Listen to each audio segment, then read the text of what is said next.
সুপ্রিয় নবম শ্রেণীর শিক্ষার্থীরা, তোমাদের বাংলা বইয়ের পুলের বিবাহ এই অধ্যায়ের যে সৃজনশীল প্রশ্নটি রয়েছে, আজকের ক্লাসে আমি তোমাদের সেই সৃজনশীল প্রশ্নের অ্যান্সারগুলো তোমাদেরকে দেখিয়ে দেবো।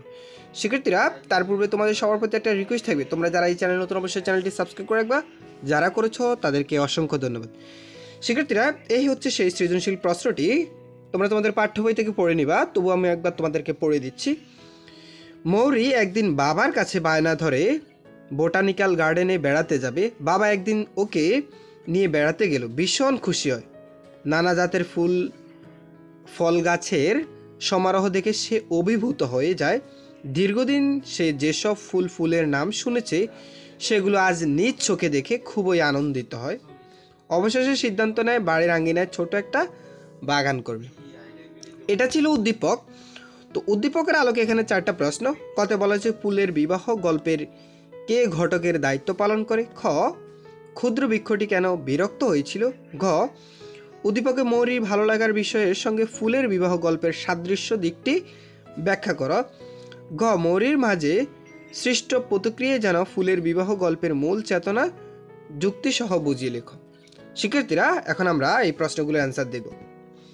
শিক্ষার্থীরা, কত বলা হয়েছিল যে ফুলের বিবাহ গল্পে কে ঘটকের দায়িত্ব পালন করে? এর উত্তর হচ্ছে ফুলের বিবাহ গল্পে ঘটকের দায়িত্ব পালন করে ভ্রমর।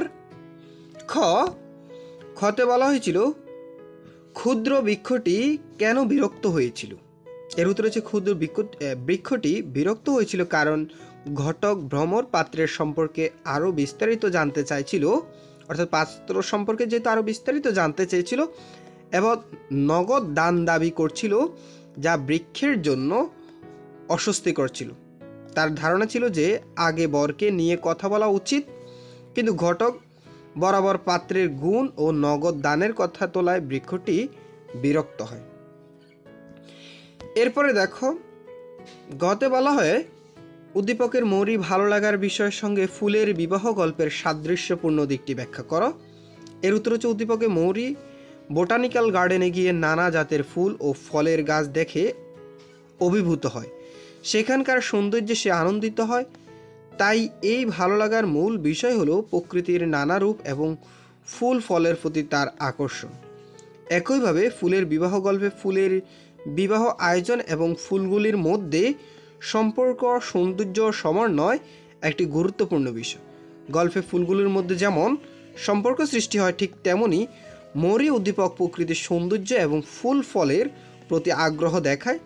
দুটি ক্ষেত্রে ফুল এবং প্রকৃতির সৌন্দর্যকে কেন্দ্র করে একটি গভীর অনুভূতি এবং আকর্ষণ লক্ষ্য করা যায়। শিক্ষার্থীরা, এটা ছিল ঘ এর অ্যান্সার। আমরা এখন ঘ প্রশ্নের অ্যান্সার দেব। তবে ঘ প্রশ্নটিতে বলা হয়েছিল মৌরির মাঝে সৃষ্ট প্রতিক্রিয়া যেন ফুলের বিবাহ গল্পের মূল চেতনা যুক্তিসহ বুঝিয়ে লিখ। এর উত্তর হচ্ছে মৌলির মধ্যে সৃষ্ট প্রতিক্রিয়াটি ফুলের বিবাহ গল্পের মূল চেতনা ভাবনার সঙ্গে মিলে যায়।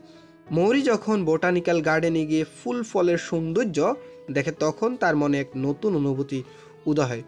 সে সিদ্ধান্ত নেয় নিজ বাড়ির আঙ্গিনায় একটি ছোট্ট বাগান তৈরি করবে। এই প্রতিক্রিয়ার প্রকৃতির প্রতি মৌরির ভালোবাসা ও আকর্ষণের পরিচয়। ঠিক একইভাবে ফুলের বিবাহ গল্পে ফুলগুলো একে অপরের সঙ্গে, তোমরা এটা আরেক প্যারা লেখার চেষ্টা করবে এখান থেকে, ঠিক আছে? যে এখান থেকে লিখবে একইভাবে ফুলের বিবাহ